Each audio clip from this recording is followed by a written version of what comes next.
الحمد لله رب العالمين والصلاة والسلام على أشرف الأنبياء والمرسلين سيدنا محمد وعلى آله وصحبه أجمعين أما بعد السلام عليكم ورحمة الله وبركاته.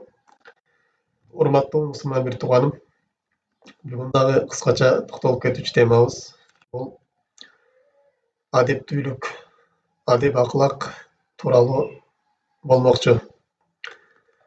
Албетте бул адеп акылак үйрөнүштүк жана ошол адеп акылакты тутунуп жүрүү бул мусулманга аябай зарыл болгон амалдардан.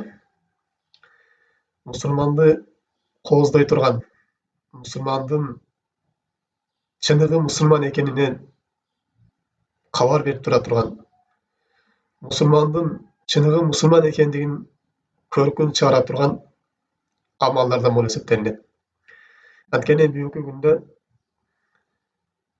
биз адеп акылак, ислам адептеринен аябай эле алысырап жаткандайбыз. Же ислам адептерине маани бербей жаткандабыз. Анткени мына ушул исламдагы адептерди көрүп, мусулмандардын адебин, аклагын, алардын кулук мүнөздөрүн көрүп, тарыхта бул исламга киргендер болгон. Мусулмандардын адеп аклагы себептүү мусулмандар көптөгөн жерлерди ислам киргизген, фатх кылышкан. Ошон үчүн мусулмандын мусулман экендигинен далил болуп тура турган нерсе бул анын адеп аклагында жана анын кулук мүнөзүндө болуп эсептелинет. Ошон үчүн мусулман адам бул адеп акылакка дагы өтө жогору деңгээлде маани бериш керек. Балки биз адеп акылакты тутунганы буйрулганбыз. Биздин кыямат күндө бейишке алып бара турган дагы эң Аллах Таалага жакын болгон жол мына ошол адеп акылакты тутунуу болуп эсептелинет. Албетте Аллах Таалага бара турган жол аябай көп. Мына ошол жолдордун ичинен эң жакын жол Аллах Таалага алып бара турган, бейишке жеткире турган, Аллах Тааланы ыраазы кыла турган эң жакшы жолдордун бири бул адеп акылактуулук, адеп акылак тутунуу болуп эсептелинет. Аллах Таала Кур'ан-ы Каримде мындай деп буйройт: Я айюхаллазина аману қу анфусакум ва ахликум нара. Эй иман келтиргендер, силер өзүңөрдүн напсыңарды жана үй бүлө мүчөңөрдү тозок отунан куткаргыла деп Аллах Таала буйрук берген. Аллах Таала Кур'ан-ы Каримде көптөгөн жерде, 40тан ашуун жерде, кээ кавымдар 70тен ашуун жерде Аллах Таала имандууларды чакырган. Имандууларды чакырык кылып туруп, аларга бир нерсени буйруган же бир нерседен тыйган. Абдуллах ибн Масуд айткандай, эгерде Аллах Таала сени чакырган болсо, я айюхаллазина аману, эй иман келтиргендер деп Аллах Таала кайрылган болсо, сен кулагыңды жакшылап төшөгөнүң дейт. Аллах Таала бир жакшы нерсеге буйруйт, же болбосо бир жаман нерседен кайтарат дейт. Аллах Таала ушундай Кур'ан Каримде көптөгөн жерде ушинтип момундарга кайрылган. Мына ушул аятта дагы Аллах Таала момундарга кайрылып, силер өз напсыңарды жана үй бүлөңөрдү тозок отунан сактагыла дейт. Мына ушул аятка Абдуллах ибн Аббас радиаллаху анхума төмөндөчө тафсир берет. Аддибухум ва аллимухум. Силер үй бүлөңөргө адеп үйрөткүлө, адеп акылактуу кылгыла жана аларга таалим бергиле дейт. Демек, урматтуу мусулман бир тууганым, биз биринчи өзүбүз адеп акылак үйрөнүшүбүз керек. Өзүбүз адеп акылакты тутунушубуз керек. Андан кийин үй бүлөбүзгө үйрөтүшүбүз керек. Мына ошондо гана Аллах Таалага жогоруда айткан аяттын мааниси келип чыгат. Жана ошондой дагы Юсуф ибн Хусейн рахимахулла айтат: Бил адаби юфхамул илм. Адептүүлүк менен бул илим түшүнүлөт дейт. Адептүүлүк менен илим үйлөнүлөт. Ва бил илми ясихул амал. Ал эми биздин жасаган амалдарыбыз илимсиз туура болбойт, илимсиз кабыл болбойт. وبالعمل تنال الحكمة. Ал эми алган илимге амал кылуу менен инсан даанышмандыкка жетет. وبالحكمة يقوم الزهد. Ал эми инсан даанышман боло турган болсо, мына ошондо гана инсан не захид боло алат. Мына ошондо гана зухуд кыла алат. وبالزهد تترك الدنيا. Ал эми инсан захид боло турган болсо, мына ошондо гана дүйнөдөн ажырап үзүлө алат. وبالترك الدنيا يرغب في الآخرة. Ал эми дүйнөнү ташташтык менен, дүйнөдөн үзүлүү менен инсан акыретке кызыга баштайт. Акыретке болгон ынтылуусу күчөйт. وبالرغبة في الآخرة تنال رتبة عند الله تعالى. Ал эми акыретке болгон кызыгуу менен, акыретке болгон аракет менен Аллах Тааланын астындагы даражаларга инсан жетет дейт. Демек, урматтуу мусулман тууганым, бул адептүүлүк биздин амалыбызда, биздин кылган ибадаттарыбызда жана биздин жүрүш турушубузда, биздин башка адамдар менен болгон мамилебизде өтө зарыл нерсе. Жана ошондой эле дагы адеп акылактуулук бул пайгамбар саллаллаху алейхи вассаламдын жолу, пайгамбар саллаллаху алейхи вассаламдын сүннөтү болуп эсептелинет. Аллах Таала Кур'ан Каримде айтат: لقد كان لكم في رسول الله أسوة حسنة لمن كان يرجو الله واليوم الآخر وذكر الله كثيرا. Чындыгында силерге Аллах Тааланын элчисинде жакшы үлгүлөр бар дейт. Кимдер үчүн? Аллах Тааладан үмүтү бар адамдар үчүн, акырет күнүнөн корккон адамдар үчүн, акырет күнүндө жүрөгүндө үмүтү бар адам үчүн жана Аллах Тааланын көп истегендер үчүн силерде Аллахтын элчисинде жакшы үлгүлөр бар дейт. Жана ошондой эле Аллах Таала башка аяттарда «Ва иннека ла хулукин азим». Эй пайгамбар, сен эң жакшы кулук менен үстүндөсүң дейт. Демек, кайсы бир мусулман кызыкпайт. Пайгамбар саллаллаху алейхи вассалам ибадаты кандай болгон? Пайгамбар саллаллаху алейхи вассаламдын үй бүлөсүнүн болгон мамилеси кандай болгон? Пайгамбар саллаллаху алейхи вассалам башка адамдар менен болгон мамилеси кандай болгон? Акылы кандай болгон? Үйдөгү адаттагы иштер кандай болгон деп кайсы мусулман кызыкпайт. Ал эми ким ошол нерсеге кызыгып тутунам дей турган болсо, мына ушул не адеп акылак тутуна турган болсо, бул пайгамбар саллаллаху алейхи вассалам ээрчиген болот. Пайгамбар кандай дараткан деле, кандай намаз окуду эле, кандай орозо кармады эле, кандай түндө тахажжуд намаздарынан турду эле, жана ошондой эле дагы башкалар болгон мамилеси, соодадагы мамилеси кандай болду эле, бирөөдөн карыз алганда же ижарага алганда же жөнөкөй бир вакыф кылганда же үй бүлөдөгү никедеги мамилеси же талактагы же аялдары менен болгон мамилеси кандай болду дегенде мунун баары не ошол пайгамбар саллаллаху алейхи вассаламдын адеп аклагы.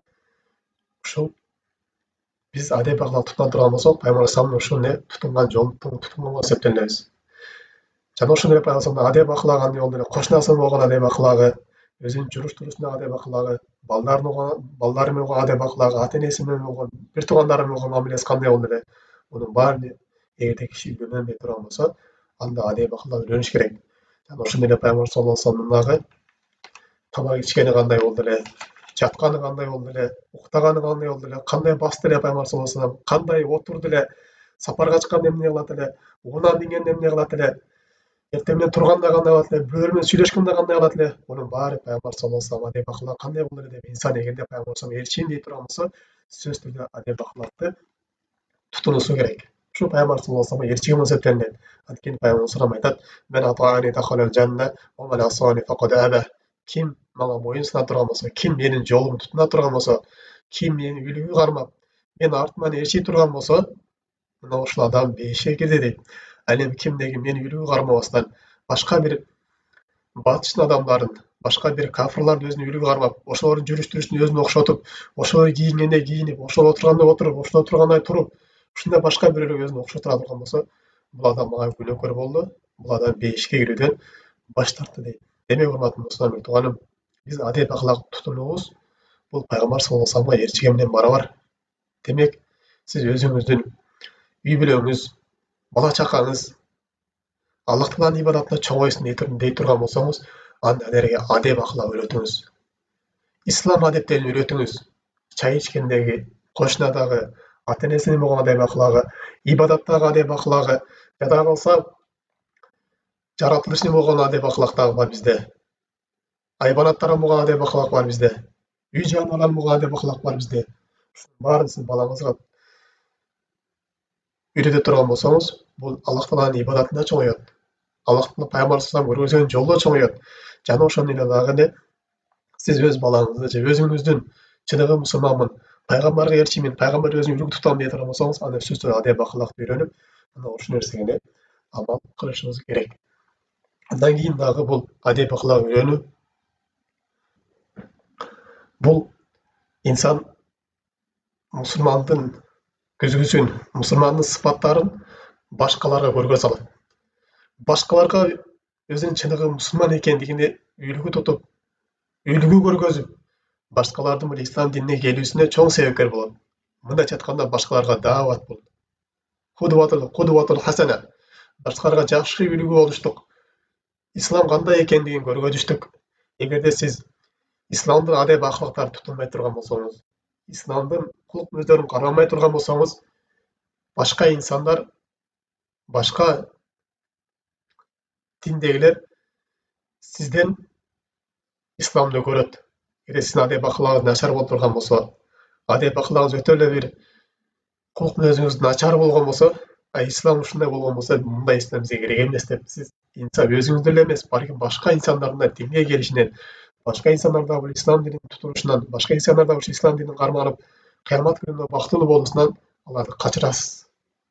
Ал эми адеп акылак тутунуштук, бул башка бирөөгө даава, башка бирөөгө жакшы үлгү болуп эсептелинет. Жана ошондой эле бул адеп акылак тутуунун фазилеттери аябай көп. Албетте ал бул бейиштик амалдардын катарында, Аллах Таалага жага турган амалдардын катарында, Аллах Тааланын сүйүүсүн алып келе турган амалдардын катарында, кыямат күнү таразада өтө оор боло турган амалдардын катарында, жана ошондой эле пенделердин жасаган эң жакшы амалдарынан бири. Жана ошондой эле бул адеп акылак тутунуу биздин коомубуздун өсүүсүнө, алдыга жылуусуна себепкер болот. Жана ошондой эле биздин коомубузда адамдардын өз ара бири бирине болгон мухаббаларын, ынтымагын күчөтөт. Эми бул ислам динибизде адеп аябай эле көп. Мисалы үчүн эртең менен тургандагы адеп, кошуна болгон адеп, ата эне менен болгон адеп, Аллах Таалан болгон адеп, дараттагы адеп, орозодогу адеп, тагыш намаздагы адеп, Куран менен болгон адеп жана башка ушундай адептер аябай көп. Биз буларды жалпылай 4 түргө бөлүп ала турган болсок, биринчи Аллах Таала менен болгон адеп. Аллах Тааланын ибадатындагы болгон адептер. Экинчи түрү бул инсан өзү менен болгон адеп. Өзү менен өзү болгон адеп. Үчүнчү түрү бул Аллах Тааланын жараткан макулуктары болгон адеп. Башка адамдар менен болгон адеп. Төртүнчү түрү бул жаныбарлар менен болгон адеп. Жаратылышы менен болгон адеп болуп 4 бир чоң бөлүккө бөлүнөт. Эми ушулардын кээ бирлерин гана айта кете турган болсок, бул адеп акылак өзүнчө сабак боло турган чоң бир сабак боло турган сабактардын катарына кошулат. Ушулардын кээ бирлерине токтолуп кете турган болсок, биринчи Аллах Тааланын ибадатындагы адеп. Аллах Таала болгон адеп. Аллах Таала болгон адептерден бул Аллах Таалага берген неаматтарга шүгүр кылыштык. Аллах Таала Куран Каримде Ләйин шакартум лазиданнакум. Эгер силер мен берген неаматка шүгүр кыла турган болсоңор, анда мен силерге берген неаматымды дагы көбөйтүп берем дейт. Валайин кафартум. Эгерде мен берген неаматка силер куфурчулук кыла турган болсоңор, ага шүгүр келтирбей турган болсоңор, албетте менин азабым аябай каттуу дейт. Андан Аллах Таала болгон адептерден Аллах Тааланын буйруктарына моюн сунуштук, тыюуларынан тыйыныштык, намаз окуштук.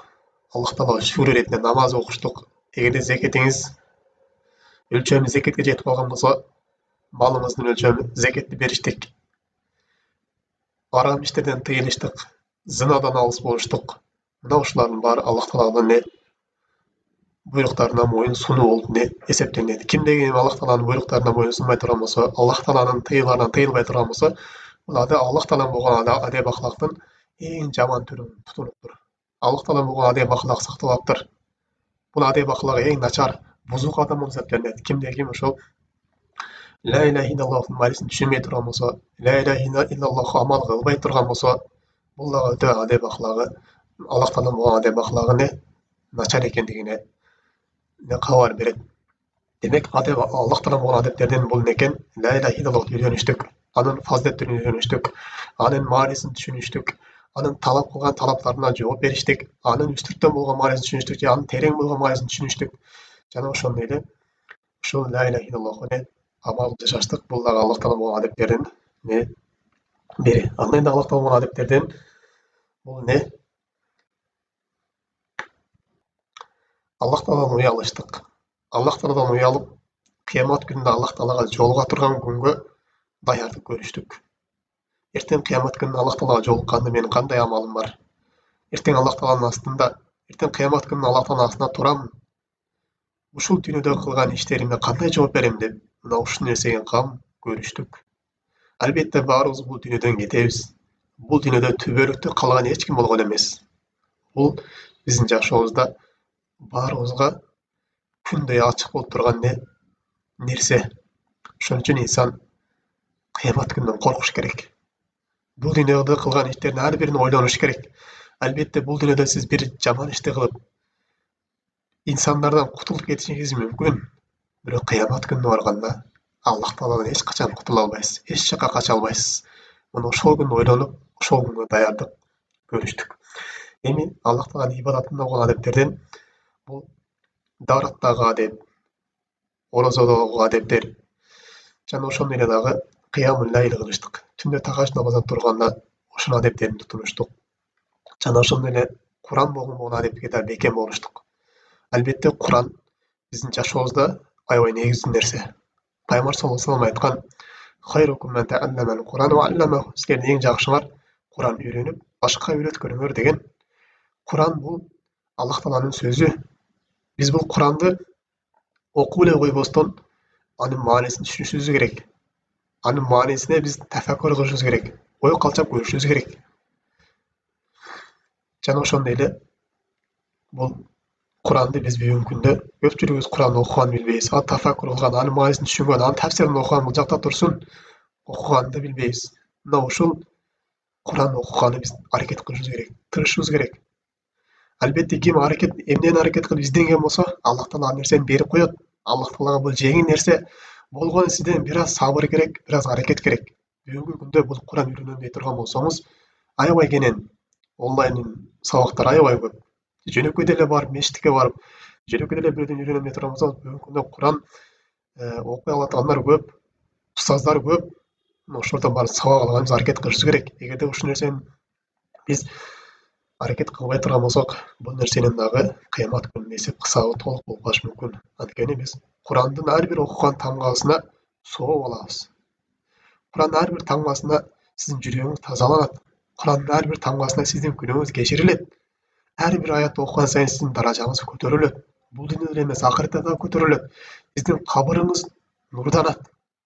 Куранды окуган эле соо, ал эми анын маанисин түшүнгөн, ага амал кылган сооптору аябай көп. Ошон үчүн биз Куран менен болгон дагы мамилебизди, адеп аклагыбызды оңдошубуз керек. Эми Куран окуп аткан өзүнүн адеп аклактары бар. Ошол нерсеге дагы биз чоң маани беришибиз керек. Пайгамбар саллаллаху алейхи вассалам силердин эң жакшыңар Куран үйрөнгөнүңөр деп бизди мактап аткан болсо, эмнеге Пайгамбар саллаллаху алейхи вассалам айткан жакшы адам болгубуз келбейт?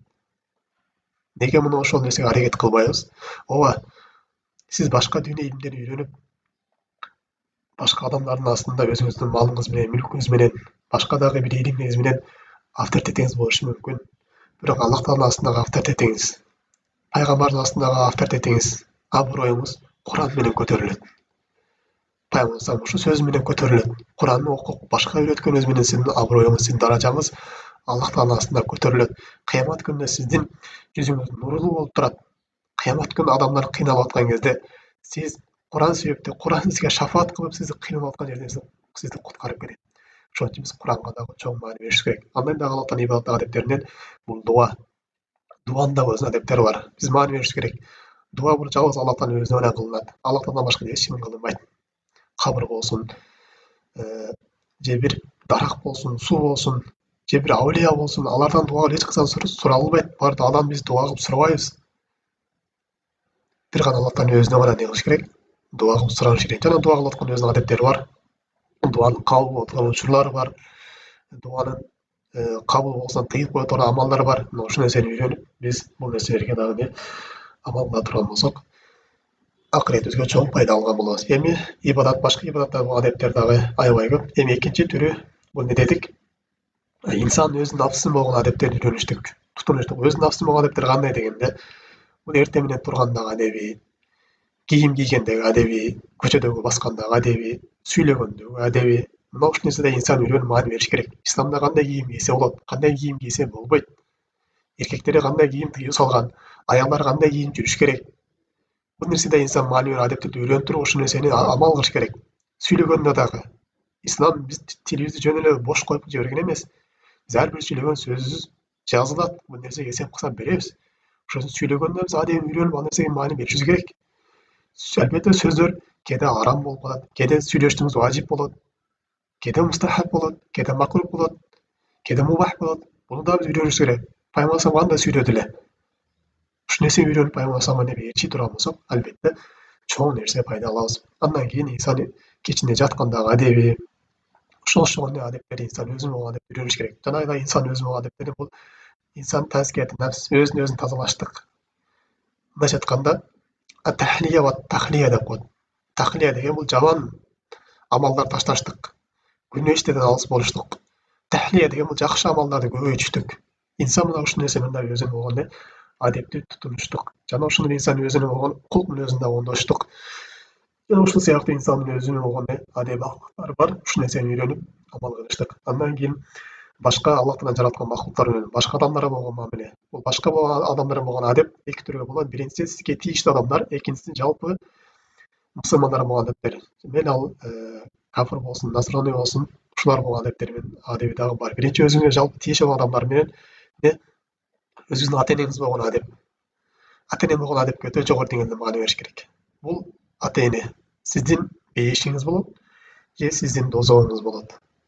Бул нерсеге өтө жогору маани бериш керек. Бизден мурунку аалымдар, пайгамбар саллаллаху алейхи вассалам өтө жогору деңгээлде бул нерсеге маани берген.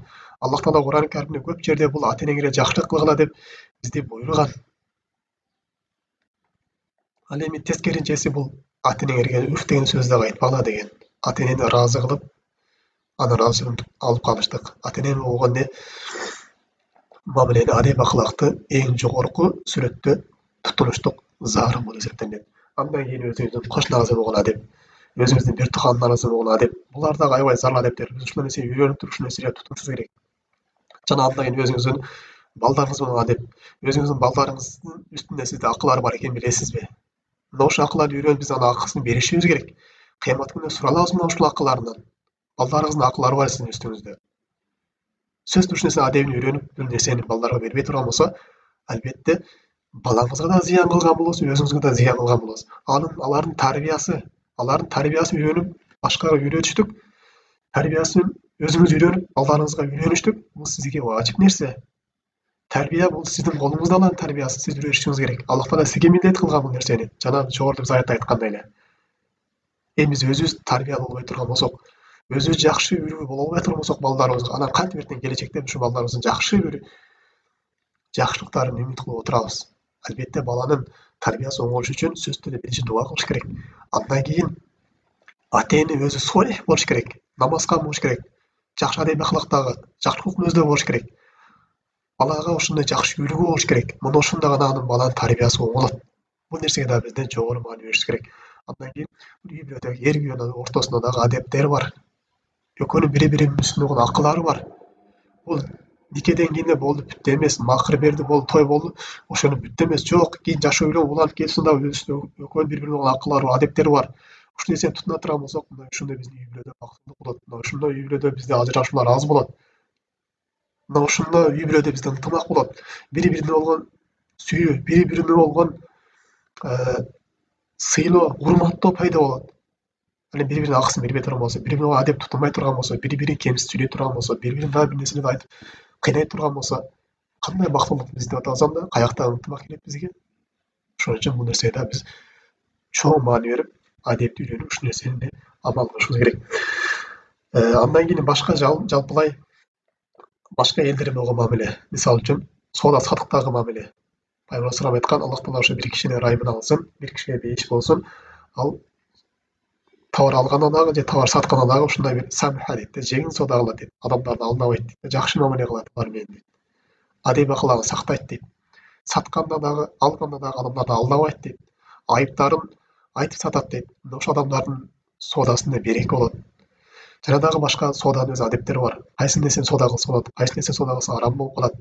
Мына ушул нерсени да инсан үйрөнүп, адептерин тутуш керек. Жана башка бир адептерден бул сапарга инсан өзү болгон адептеринен бул сапарга чыгуу, ал эми башка бир болгон адептеринен бул не? Аларга салам айтуу адеби же бирөөнүн үйүнө киргенде алардан уруксат сурап кирүү, мына ошол адептерди дагы инсан үйрөнүшү керек. Андан кийин акыркы бөлүгү бул башка айбанаттар менен адептер. Сиздин өзүңүздүн минген уулаңыздын өзүнүн адеби бар. Үйүңүздө минип аткан атыңыздын, эшегиңиздин, булардын өздөрүнүн адептери бар. Алар ошо эшектин же атты кыйнабаш керек. Атка же эшекке оор болуп турган жүктү жүктөбөш керек. Мына ошол адептерди сакташ керек. Ат мингенде аны башка чаппаш керек. Атты жөн эле ургулай бербеш керек. Же малды дагы ошондой. Биздин шарият ушундай сонун нерсе.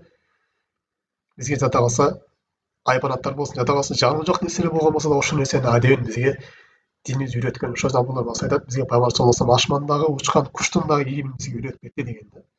Жада калса биздики ошол ажаткана киргендеги адепти дагы үйрөткөн. Кандай отурасың, кандай чыгасың, ошонун баарын үйрөткөн бизге шариятыбыз. Ушундай баарын бизге адеп үйрөткөн шариятыбыздын адептерин биз үйрөнүп, өзүбүз тутулмай турган болсок, бизден башкалар бул нерсени кадыр баркына жетпейт. Тескерисинче бизди көрүп, ислам деген ушундай нерсе турбайбы деп бизден качат. Натыйжада ислам дининен биз дагы пайдаланбай калабыз, башкалар да бул ислам дининен туура пайдаланып калыштарын куржалап калтырабыз. Демек, урматтуу мусулман тууганым, бул адеп акылак өтө маанилүү нерсе экен. Биз буга чоң маани берип, бул адеп акылакта болгон химмабызды дагы көтөрүшүбүз керек. Намаздан кийинки адеп акылак, же болбосо мечиттеги адеп акылак, мечитте кандай адеп акылак тутулат. Ушул нерсеге да чоң маани беришибиз керек. Мечитте киргенде чыкканда дагы ичиндеги адептери бар. Жакында эле жана бир видеодон көрүп калдык. Мечитте намаз окуп атып, бир мусулман экинчи мусулман бетке чалып жиберди. Бул не деген нерсе? Мечиттин адеп акылагын билбегендиктен бул биринчиден. Пайгамбар салам айткан го. Кимдин силердин бирөөңөр пияз жеген болсо дейт. Фали'тазил мусаллана деген. Ал биздин намаз окуган жерге келбесин, мечитке келбесин, үйүндө намаз окусын дейт. Анткени оозунан чыккан жит ошол мечитте намаз окугандарга зыян берип коет деген. Оозунда жыт сыйрып пайгамбар биздин мечитке келбесин, мусулмандарга зыян берип коет деп мечиттен кечине кайтарып аткан болсо, эми мечиттин адеп акылагын үйрөнбөй койгон адам мечитке барып башка мусулмандарды уруп, сапкылап, же сөз менен башка зыяндарды берип аткан болсо, бул не деген нерсе? Не деген күнөө бул? Ошондуктан мечиттин адеп акылагын үйрөнүшүбүз керек. Үйрөнүп биз башка да ошол мечиттин адеп акылагын үйрөнүшүбүз керек. Демек, урматтуу мусулман тууганым, сөзүбүздүн аягыбызда дагы бир айтып кетчү нерсе, бул адеп акылак тутулган кезде сөзсүз түрдө инсан ортолукту кармаш керек. Көп дагы аша чабып кетпеш керек. Анан көп дагы бул нерсени мукассир бул нерсеге кайдыгерлик кылбаш керек. Ортолукту кармаш керек. Адеп акылактын ортолугун кармаш керек. Милдет болуп эсептелинет. Жана дагы айта кетчү нерсе бул сөзсүз түрдө биз адеп акылакты үйрөнүшүбүз керек. Ушул тууралуу жазылган китептерди окушубуз керек. Ушул тууралуу баян айткан устаздардын маселелерин окушубуз керек. YouTube'дан болобу, кайсы тараптан болот, ушул нерсени ачып окушубуз керек. Анткени бизден мурунку алымдар айткан, Абдулла ибн Мубарак рахимахуллах айтат: "Нахну иля қалилин мин адабин ахважу минна иля касир мин илм." Биз бүгүнкү күндө дейт, көп илим алганга караганда азыраак адеп акылак үйрөнүп, мына ошол нерсеге амал кылыштыкка муктаж болуп калдык дейт да. Ошон үчүн дагы кээ бир алымдар айтат, Суфьян Саври рахимахуллах айтат: "Кана ражулун ида арада ан яктуба ал-хадиса ta'addaba wa ta'abbada qabla salaka bil 20 sana." Биздин доорубузда дейт, эгерде бир киши хадис үйрөнөм дей турган болсо дейт, илим алам дей турган болсо дейт, анда ал 20 жыл алдын адеп акылак үйрөнүп, ибадат кылып, өзүн адеп акылакка, ибадатка тарбиялап туруп, анан илим алганга киришер эле дейт да. Демек, урматтуу мусулман тууганым, илим алуунун өзүнүн адеби бар. Илим алуучулардын өзүнүн адеби бар. Бул мейли өзүң болгон адеп болсун, же устазың болгон адеп болсун, же башка мусулман мырзалар болгон адеп болсун, ушул илим алуунун адебин үйрөнүшүбүз керек. Жана башкаларга үйрөтүшүбүз керек. سبحانك اللهم وبحمدك أشهد أن لا إله إلا أنت أستغفرك وأتوب إليك. السلام عليكم ورحمة الله وبركاته.